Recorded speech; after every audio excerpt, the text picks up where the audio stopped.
কোরআনে বৈপরীত্যের সত্যাসত্য। সকালবেলায় ভিক্টোরিয়া পার্ক এলাকায় একটি চক্কর না দিলে আমার চলে না। পুরো পার্কটি একবার ঘুরে আসা চাই। যদিও পার্ক এলাকাটিতে যুবকদের তুলনায় বয়স্কদের আনাগোনাই বেশি। এখানে এসেই বয়স্ক লোকগুলোর চেহারা দেখতে আমার খুবই ভালো লাগে। আমি এদের দেখি, এই যে লোকগুলো, এরা আজ থেকে ২০ বছর আগে কেমন ছিল? টগবগে তরুণ, তাদের গায়ে তখন যৌবনের উন্মত্ততা। বিশ্ববিদ্যালয় এলাকা হয়তো এদের গর্জন আর হুঙ্কারে প্রতিনিয়ত প্রকম্পিত হতো। শার্টের কলার খোলা রেখেই এরা ঢুকত আর বেরোত। এরা চাইলেই ক্লাস হতো, নয়তো হতো না। এরা মিছিল করত, মিটিং করত। এদের কেউ হয়তোবা ছিল পাক্কা রাজনীতিবিদ। মোদ্দা কথা, এদের শিরদাঁড়া তখন তালগাছের মতো খাড়া ছিল। বুক ফুলিয়ে হাঁটত এরা ক্যাম্পাস জুড়ে। কিন্তু নিয়তির কি নির্মম পরিহাস! ঠিক ২০ বছর পরে এসে এদের তালগাছের মতো খাড়া শিরদাঁড়া নুয়ে পড়া কলাগাছের মতো ঝুঁকে গেছে। যে তারুণ্য নিয়ে অহংকারে মাটিতে তাদের পা পড়ত না, আজ তা অতীত। যে শরীর নিয়ে তাদের অহংকারের অস্ত ছিল না, তা আজ নেতিয়ে পড়েছে। যাদের পায়ের শব্দে বিশ্ববিদ্যালয় এলাকা গমগম করত, আজকে তারা ২ মিনিট হাঁটতেই হাঁপিয়ে উঠছে। এই দৃশ্যগুলো থেকে মানুষের অনেক কিছু শেখার আছে, বোঝার আছে। বেলা বাড়তেই ভিক্টোরিয়া পার্ক এলাকাটি সরগরম হয়ে ওঠে। চারদিকে বাড়তে থাকে মানুষের কোলাহল। বাদাম বিক্রেতা, আইসক্রিম বিক্রেতারা তাদের মালপত্র নিয়ে হাজির হয়। পাশেই জগন্নাথ বিশ্ববিদ্যালয়। ছাত্রছাত্রীদের আগমনে পুরো এলাকাটি আরও মুখরিত হয়ে ওঠে। সবচেয়ে বড় কথা, বাংলা সাহিত্যের প্রাণকেন্দ্র বলা হয় যে জায়গাটিকে, সেই বাংলা বাজার এলাকা তো ভিক্টোরিয়ার ঠিক পাশেই। কত কবি, সাহিত্যিক, লেখক, গল্পকার, রাজনীতিবিদ, কলাকুশলী রোজ এই পথ মারিয়ে যায়, তার ইয়ত্তা নেই। তবু ভিক্টোরিয়া তার মতোই ঠায় দাঁড়িয়ে আছে। আজ আমার সাথে সাজিদও আছে, তার হাতে একটি বই, ড্যান ব্রাউনের লেখা অ্যাঞ্জেলস অ্যান্ড ডেমন্স। বিখ্যাত ডিটেকটিভ ক্যারেক্টার রবার্ট ল্যাংডনের স্রষ্টা ড্যান ব্রাউনের নাম শোনেনি এরকম মানুষ খুঁজে পাওয়াই এখন দুষ্কর বলতে গেলে। পার্কের পশ্চিম দিকটায় এসে সাজিদ বসে পড়ল বই পড়বে। মইনুল নামে আমার বন্ধু আছে, ভালো কবিতা লিখত একসময়। একবার একটি কবিতা লিখে সে বিশ্ববিদ্যালয়ে হইচই ফেলে দিয়েছিল। সেই কবিতার সবটা আমার মনে নেই, তবে ২ লাইন মনে করতে পারি অবশ্য। লাইন দুটো ছিল এরকম: একদিন লাশেরা চিৎকার করে উঠবে, চিহ্নিত হবে খুনিদের চেহারা। এই কবিতা লিখে মইনুল তখন রাতারাতি ক্যাম্পাসে কবি বনে যায়। এরপর থেকে দৈনিক পত্রিকাগুলো নিয়ম করে ওর কবিতা ছাপাতে শুরু করে। পত্রিকায় কবিতা ছাপা হওয়াতে মইনুল তখন ক্যাম্পাসের কবির বদলে দেশের কবি খেতাবে উন্নীত হয়ে যায়। মইনুলের একটি কবিতা পত্রিকায় ছাপা হতো, আর আমরা সবাই মিলে মিন্টুদার দোকানে গিয়ে ফুচকা খেয়ে ওর পকেট সাবার করতাম। বেচারা কবিতা লিখে টুকটাক যা কিছু কামাই করে, দেখা যেত তার সবটাই আমাদের পেটে ঢুকে পড়ত। মইনুলের সাথে খুব একটা যোগাযোগ হয় না আজকাল। দুনিয়ার ঘূর্ণাবর্তে আমরা নিজেদের নিয়েই ব্যস্ত হয়ে পড়ি। নিয়মের এই বেড়াজালে বন্দী হয়ে পড়লে সম্পর্কগুলোর মধ্যে সংযোগ স্থাপন করতে পারাটা অনেক কঠিন হয়ে ওঠে। বন্ধু প্রতিমের কাছ থেকে জানতে পারলাম মইনুল্লাহকে এখন কবিতা চর্চা ছেড়ে নাস্তিকতা চর্চায় বিভোর হয়েছে। শুনে কিছুটা মর্মাহত হলাম। নটরডেমে আমরা একসাথে পড়েছি। ভালো ধার্মিক ছিল সে, নিয়মিত নামাজ কালাম পড়ত। ওর বাবা ছিলেন মৌলবী। ছোটবেলায় পরিবারে ধর্মীয় শিক্ষা যে পাইনি তাও বলা যাচ্ছে না। ভিক্টোরিয়া পার্কে সেদিন সকালবেলা চতুর্থ চক্করটা দিতে যাব, ঠিক তখন দেখলাম উত্তর পূর্ব দিক থেকে হাঁপাতে হাঁপাতে মইনুল আসছে। দেখতে অনেক নাদুস নুদুস হয়েছে অবশ্য, ভুঁড়িও বেড়েছে অনেকটা। হালকা পাতলা ধরনের একটি বাদামি টি শার্ট গায়ে থাকায় তার ভুঁড়িটা সামনের দিকে আরও হেলে এসেছে। কাছাকাছি আসতেই মইনুল আমাকে উদ্দেশ্য করে বলল, কিরে ভ্যাবলা, কেমন আছিস? মইনুল কলেজ লাইফ থেকেই আমাকে ভ্যাবলা বলে ডাকে। আমার চেহারা নাকি দেখতে ভ্যাবলা টাইপের, তাই নিজেকে ভ্যাবলা ভাবতেই আমার গা ঘিনঘিন করত। কিন্তু মইনুলকে কিছু বলতেও পারতাম না, কারণ মইনুল ছিল আমাদের ক্লাসে অঙ্কের বস। এমন কোনো অঙ্ক ছিল না যা সে পারত না। দুবার সে গণিত অলিম্পিয়াডে প্রথম হয়েছিল। ভালো আছি, তুই কেমন আছিস? ভালো, অনেক দিন পরে। থাকিস কোথায়? কাছাকাছি। তুই? আমিও এই দিকে থাকছি। আমি জিজ্ঞেস করলাম, কবিতা লিখিস আজকাল? মইনুল কিছু না বলে হাঁপাচ্ছে। আমি আবার বললাম, শুনলাম তুই নাকি বিগড়ে গিয়েছিস। মইনুল আমার দিকে চোখ বড় বড় করে তাকালো। আমি কি বলতে চাচ্ছি সেটা মনে হয় সে বুঝতে পেরেছে। চোখ মুখ শক্ত করে বলল, সত্য জানতে চাওয়া মানে কি বিগড়ে যাওয়া? আমি বুঝতে পারলাম মইনুল খুব সিরিয়াস মুডে আছে। এই মুহূর্তে তাকে পাল্টা উত্তর দিয়ে কাবু করে ফেলার ইচ্ছে আমার নেই।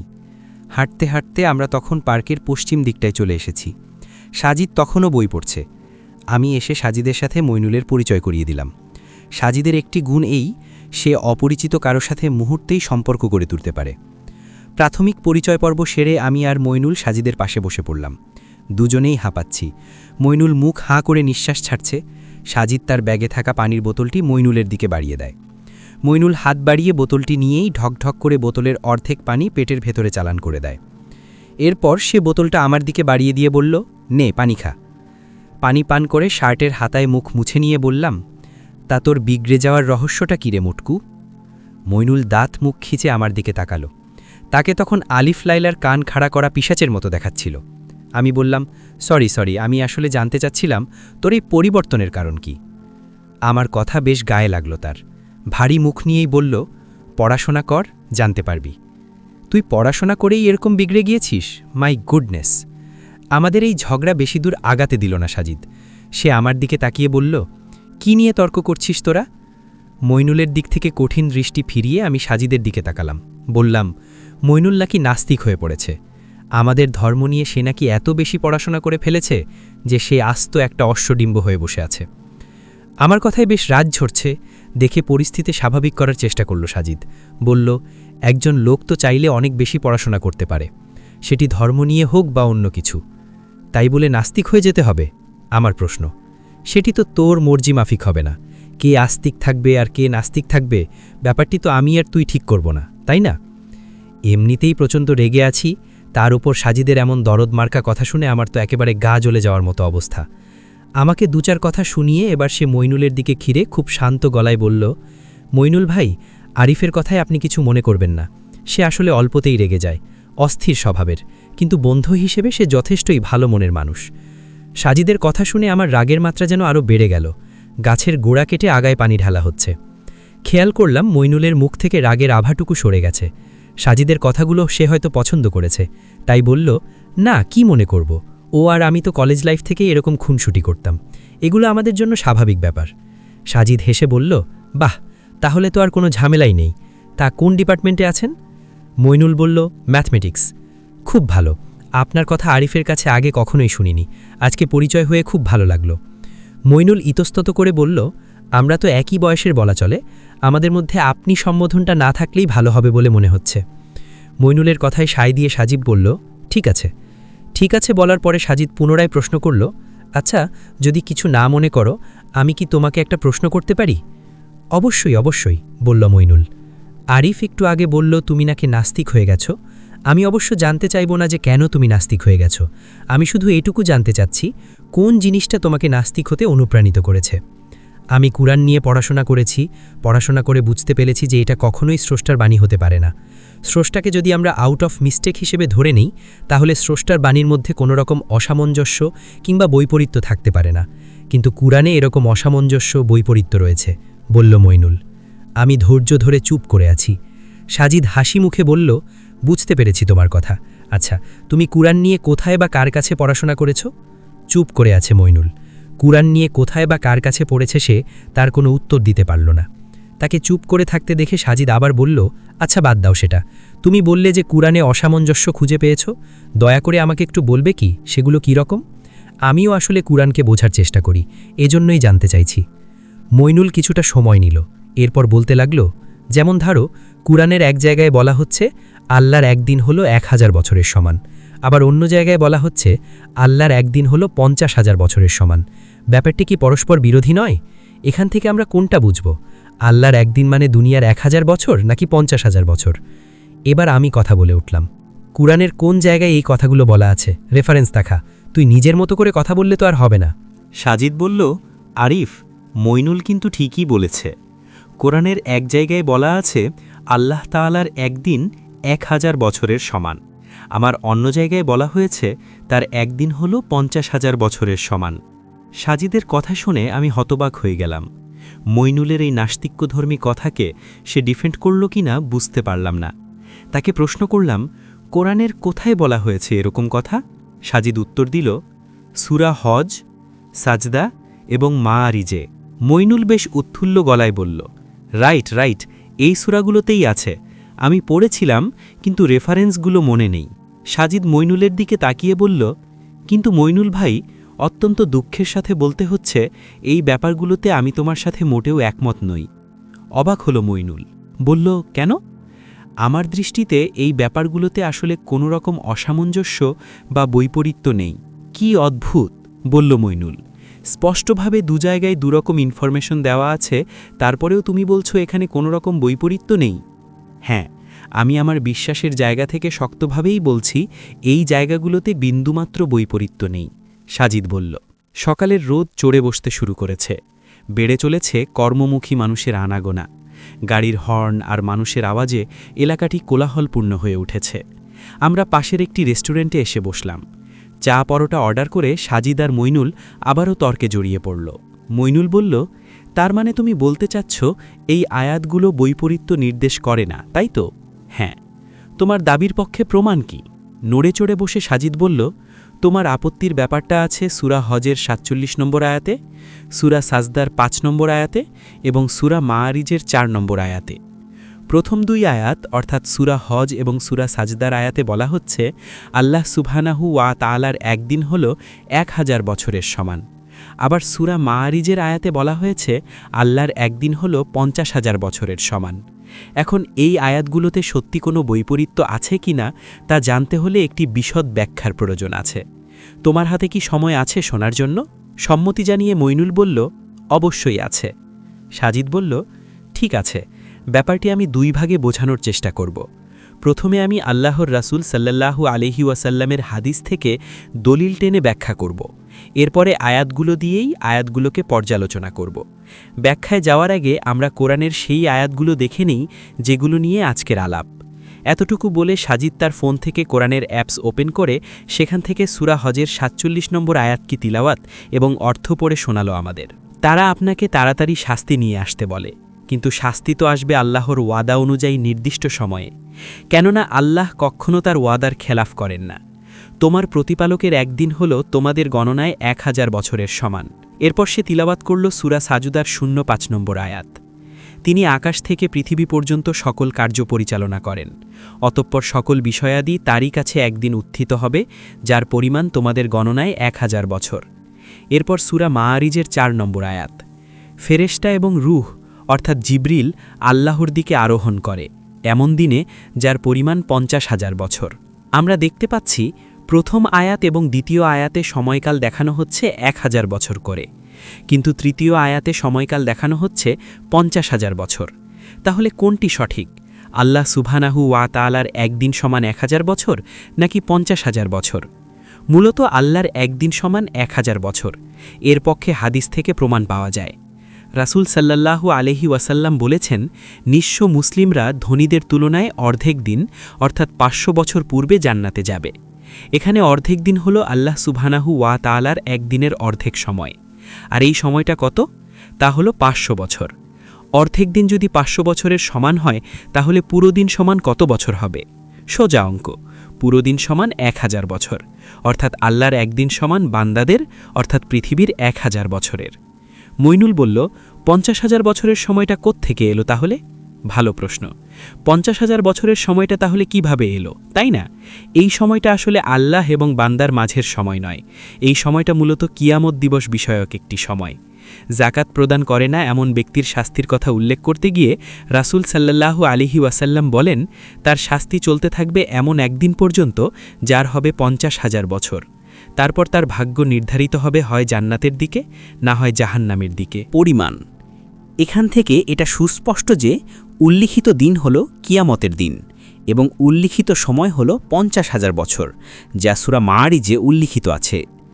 তাছাড়া সূরা মুত্তাফফিফিনের ৬ নম্বর আয়াত, যেখানে বলা হচ্ছে যেদিন সৃষ্টিকুলের মানুষ দাঁড়াবে তাদের রবের সামনে, এটার ব্যাখ্যায় রাসূল সাল্লাল্লাহু আলাইহি ওয়াসাল্লাম বলেন, তা হবে এমন এক দিনে যার পরিমাণ হবে ৫০,০০০ বছর। তারা তাদের কান পর্যন্ত ঘামে ডুবে থাকবে। এখান থেকে দুইটি বিষয় পরিষ্কার। এক, যেদিন সৃষ্টিকুলের মানুষ দাঁড়াবে তাদের রবের সামনে, সেটি কোন দিন? কিয়ামতের দিন। ২, তা হবে এমন এক দিনে যার পরিমাণ হবে ৫০,০০০ বছর।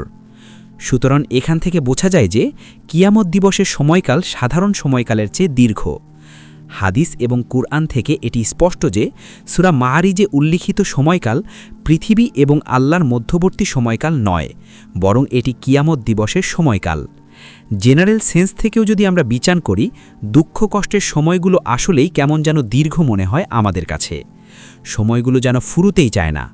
কিয়ামত দিবসের চেয়ে ভয়াবহ সময় আর কি হতে পারে? তাই এই সময়কালটা দীর্ঘ হওয়াই কিন্তু স্বাভাবিক। সাজিদ এক নিঃশ্বাসে বলে গেল কথাগুলো। এরপর সে থামল। আমাদের গরম গরম চা পরোটা চলে এসেছে। চার মধ্যে পরোটা ডুবিয়ে মুখে দিতে দিতে সাজিদ আবারও বলতে শুরু করল, এরপর দ্বিতীয় ভাগে আসা যাক। আমরা আয়াতগুলো আবার খেয়াল করি। সূরা হজের ৪৭ নম্বর আয়াত, তারা আপনাকে তাড়াতাড়ি শাস্তি নিয়ে আসতে বলে, কিন্তু শাস্তি তো আসবে আল্লাহর ওয়াদা অনুযায়ী নির্দিষ্ট সময়ে, কেননা আল্লাহ কখনও তার ওয়াদার খেলাফ করেন না। তোমার প্রতিপালকের একদিন হল তোমাদের গণনায় ১০০০ বছরের সমান। সূরা সাজদার ৫ নম্বর আয়াত, তিনি আকাশ হতে পৃথিবী পর্যন্ত কার্য পরিচালনা করেন, অতপর সকল বিষয়াদি তারই কাছে একদিন উত্থিত হবে, যার পরিমাপ তোমাদের গণনায় ১০০০ বছর। সূরা মাআরিজের ৪ নম্বর আয়াত, ফেরেশতা এবং রূহ অর্থাৎ জিব্রাইল আল্লাহর দিকে আরোহণ করে এমন এক দিনে যার পরিমাণ ৫০,০০০ বছর। প্রথম দুইটি আয়াত খেয়াল করো মইনুল ভাই। প্রথম আয়াতে একটি স্পেসিফিক কথা আছে, সেটি হলো তোমার প্রতিপালকের একদিন হলো তোমাদের গণনায় ১০০০ বছরের সমান। দ্বিতীয় আয়াতে বলা হচ্ছে, অতপর সকল বিষয়াদি তারই কাছে একদিন উত্থিত হবে, যার পরিমাপ তোমাদের গণনায় ১০০০ বছর। দুটি আয়াতেই একটি কমন জিনিস বলে দেওয়া হচ্ছে, সেটি হলো তোমার রবের একদিন তোমাদের গণনায় ১০০০ বছরের সমান। কিন্তু তৃতীয় আয়াতে শুধু বলা হচ্ছে, ফেরেশতা এবং রূহ আল্লাহর দিকে আরোহণ করে এমন এক দিনে যার পরিমাণ ৫০,০০০ বছর। খেয়াল করো, আগের দুই আয়াতের মতো এই আয়াতে কিন্তু বলা হচ্ছে না যে তোমাদের রবের একদিন তোমাদের গণনায় এত বছর। কেন এমনটা বলা হলো না? কারণ এই হিসাবটা আগের আয়াতগুলোর মতো একই ঘটনা নয়। এজন্য আগের দুই আয়াত ছিল আল্লাহ এবং পৃথিবীর মানুষের মধ্যকার সময়কাল, কিন্তু পরের আয়াতে একটি আলাদা নির্দিষ্ট দিক ইঙ্গিত করে, সেটি হলো কিয়ামত দিবস। সুতরাং আগের দুই আয়াতের ১০০০ বছরের সাথে পরের ৫০,০০০ বছর গুলিয়ে ফেলার কোনো কারণ নেই। আশা করি তুমি বুঝতে পেরেছ। মইনুল কিছু না বলে চুপ করে আছে। চায়ের কাপে চুমুক দিয়ে সাজিদ বলতে লাগল, আরেকটি ব্যাপার খেয়াল করো, প্রথম দুই আয়াতে আল্লাহ যেখানে ১০০০ বছরের কথা বলেছেন, সেখানে কিন্তু রূহ বা জিব্রাইল কারো কথাই উল্লেখ নেই, শুধু মানুষ এবং আল্লাহর মধ্যবর্তী সময়সীমা নিয়ে বলা আছে। কিন্তু ৩ নম্বর আয়াতে যেখানে ৫০,০০০ বছরের কথা এসেছে, সেখানে ফেরেশতা এবং রূহের কথাও কিন্তু বলা হচ্ছে। আয়াতটির দিকে আরেকবার খেয়াল করো, ফেরেশতা এবং রূহ আল্লাহর দিকে আরোহণ করে এমন এক দিনে যার পরিমাণ ৫০,০০০ বছর। এখান থেকে কি বোঝা গেল? এখান থেকে এটাই বোঝা গেল যে দুই জায়গায় বক্তব্যের সাবজেক্ট কিন্তু আলাদা আলাদা। একটি জায়গায় মানুষকে ইঙ্গিত করা হয়েছে, অন্য জায়গায় ফেরেশতাদের। যেখানে বক্তব্যের সাবজেক্টটি আলাদা হয়ে গেছে, সেখানে উল্লিখিত সময়কাল যে একই থাকবে তা কি করে ধরে নিলে তুমি? সাজিদের এই কথাটা বুঝতে না পেরে মইনুল বলল, বুঝিনি। ঠিক আছে, আমি একটি উদাহরণ দিয়ে পরিষ্কার করছি ব্যাপারটা, বলল সাজিদ। ধরো তোমার বাসা থেকে স্কুলের দূরত্ব হলো আধা কিলোমিটার। এই দূরত্বটুকু হেঁটে যেতে তোমার সময় লাগে ১০ মিনিট। এখন তুমি বললে, বাসা থেকে স্কুলে যেতে আমার সময় লাগে ১০ মিনিট। মইনুল মাথা নাড়ল। আরও ধরো তোমাদের বাসা থেকে স্কুলে হেঁটে যেতে তোমার ছোট বোনের লাগে ২০ মিনিট। এখন সে যদি বলে, বাসা থেকে স্কুলে হেঁটে যেতে আমার সময় লাগে ২০ মিনিট, তাহলে তোমার কথা এবং তোমার বোনের কথার মধ্যে কি কোনো বৈপরীত্য আছে? না, মইনুল বলল। তোমার কথা এবং তোমার বোনের কথার মধ্যে যদি কোনো বৈপরীত্য না থাকে, তাহলে ওপরের আয়াতগুলোতেও কোনো বৈপরীত্য নেই, কারণ তুমি আর তোমার বোন আলাদা সাবজেক্ট। তোমার জন্য যেটা ১০ মিনিটের, তোমার বোনের জন্য সেটা ২০ মিনিটের। তোমাদের উভয়ের বক্তব্যে না তুমি ভুল বলেছ, না তোমার বোন ভুল বলেছে। তোমরা দুজনেই দুজনের জায়গা থেকে ঠিক, কোনো বৈপরীত্য নেই এখানে। ঠিক একইভাবে একটি আয়াতে আল্লাহ সুবহানাহু ওয়া তাআলা যখন তার আর বান্দার মধ্যবর্তী সময়ের কথা বলছেন, তখন সে পিরিয়ড একরকম। আবার তিনি যখন কিয়ামত দিবসের কথা বলছেন, তখন সে পিরিয়ড অন্যরকম। দুই ক্ষেত্রে দুই রকম টাইম স্কেল হলেই যে সেটি বৈপরীত্য হয়ে যায় তা কিন্তু নয়। কোরআনকে যারা সঠিকভাবে বুঝতে পারে না, তাদের কাছেই কেবল এই আয়াতগুলো অসামঞ্জস্য বলে মনে হবে। মইনুল কিছু না বলে চুপ করে আছে। সাজিদের উপর এতক্ষণ অভিমান করে থাকলেও এখন আর সেটি নেই। আমার খুব করে মইনুলকে আরেকবার জিজ্ঞেস করতে মন চাচ্ছে সে কোন কোন পণ্ডিতের কাছে কোরআন পড়েছে, কিন্তু না, এই মুহূর্তে তাকে আর অপমান করা ঠিক হবে না।